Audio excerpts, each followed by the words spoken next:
Good morning, lovely people. Welcome back to the Farm of Freewarden. It is bright and early out here.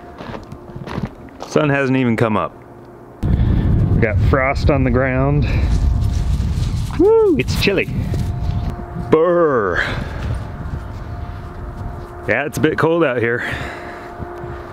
It's already been 17 degrees one of these mornings when I came out. So, let's check this out. That doesn't feel too bad. I probably shouldn't run my hand over this yet because I did grind it down, but without more light, I can't see. You can see better on screen than I can see right out here. It looks like we have way more light than we do. Wow. Last night, I cut this down, got some footage of that. The sparks were flying. That was pretty cool. Yeah, I've still got that mess behind me there. Don't worry about any of that. We'll get that cleaned up. But, oh yeah, I feel a couple sharp things. I don't want to get another splinter, another metal shaving splinter in my finger. That was several days of pain. Probably should have gotten it lanced, but it eventually pushed the metal shaving, the metal sliver out, and my finger's fine again. That new cut there is just, that's from a Wonder Bar jamming into my finger. That didn't feel good. Anyway, we got this cut down last night. This is a fuel oil tank. So we're gonna have to finish cleaning this out.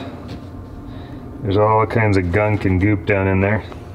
But that's it. We basically cut the top off. And now we're gonna use that to fill it with water. I put legs on it underneath here. These are 12-inch black steel pipe nipples. That's actually the technical term there. So with a foot or a flange on the bottom to act as a foot. And basically what we're going to do is we're going to build up a fire underneath here, and that's going to heat the water, and then we'll get this up to 145 to 155 degrees.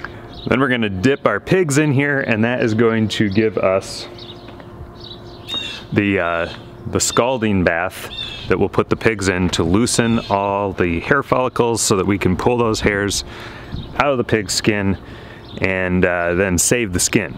Last time we did that with a small pig that we had to butcher because he was not doing well. It went pretty well.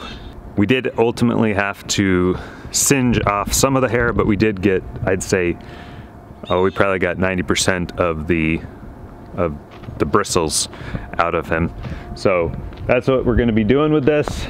This is gonna be way bigger and better than a 55-gallon drum. And obviously we wouldn't be able to fit a monster hog in here, but we'll definitely be able to fit our up to 300-pound pigs in there. Let me tell you, it is nippy out here. Let's get inside, see what the cats are up to. Forgive the mess. It's not as bad as it was.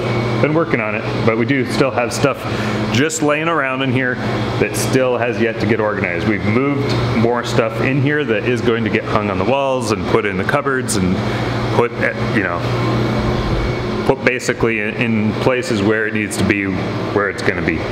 So everything's going to find a home shortly, but for now, we got our kitties. Hey kitties, did you find any mice? Did you find any mice? These are 2 mousers in training. I don't know how well they're doing, but I guess they slept on the welding blanket last night. And we've got our professional seasoned mouser, Honey. Hey Honey. Kitty kitty kitty.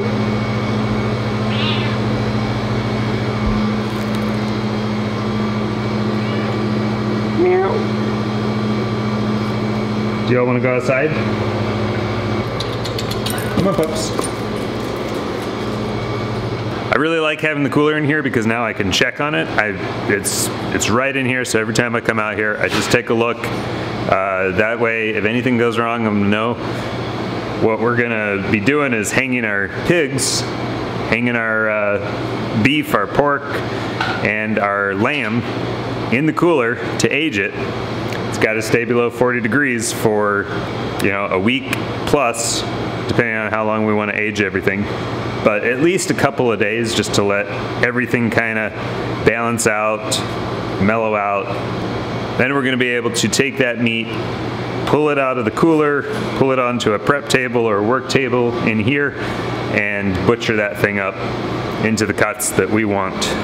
One of the things that I really, really enjoy is making my own cuts of meat.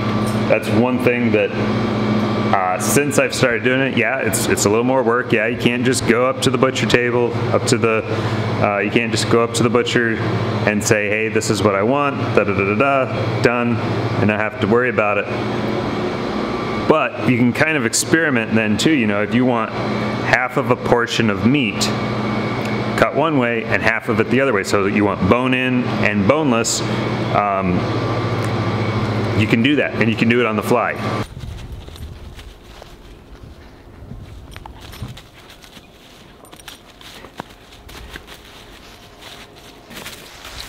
Oh, what a good boy. Yes, that's a good boy. You got birds in your fur. We gotta get these out of here. We gotta get those out of there. We got a rabbit skin. Got a rabbit hide. Tasty rabbit. Is that a tasty rabbit? Oh yes, that's a tasty rabbit. Woo! So he grabs his toys, throws them up in the air so he can play catch with himself. See? Sadly, the other day, one of our rabbits got out, and when it comes to cute fluffy things, Ragnar really likes to pick them up and then shake them like that. So he, that was great timing, by the way. He grabbed our buck that we just got and gave it a shake, and the buck died. So we put the rabbit, we took the rabbit away from him for a day, gave it back to him the next day because it's food for him.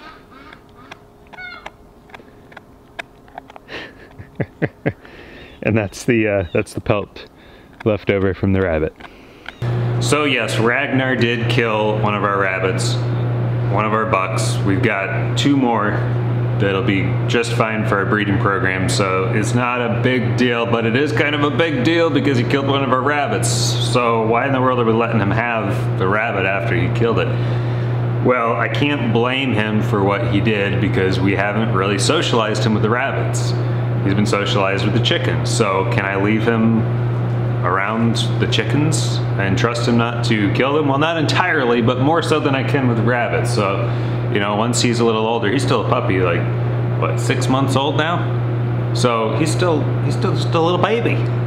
He can't be trusted like an adult dog would be able to, like Bella. We're not going to just leave him and trust him to not ever kill a chicken yet. He's not old enough to be trusted like that, but he'll get there.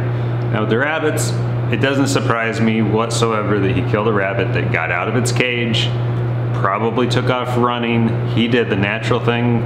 So the rabbit did the natural thing that it does when something comes after it that looks like a wolf, and Ragnar did the natural thing that a dog does when it sees a rabbit running away from it. So, you know, with people, with chickens, with pigs, with sheep, he doesn't do that.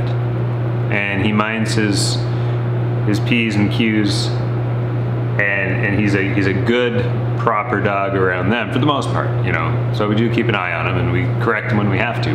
But when he sees a rabbit, he thinks it's food, like any wild rabbit out there. Or he thinks it's a plaything. He probably didn't even think about it being food. It was just this natural, instinctual drive to chase the furry fluff ball and grab it and give it a friendly shake. That's all it was, I'm sure.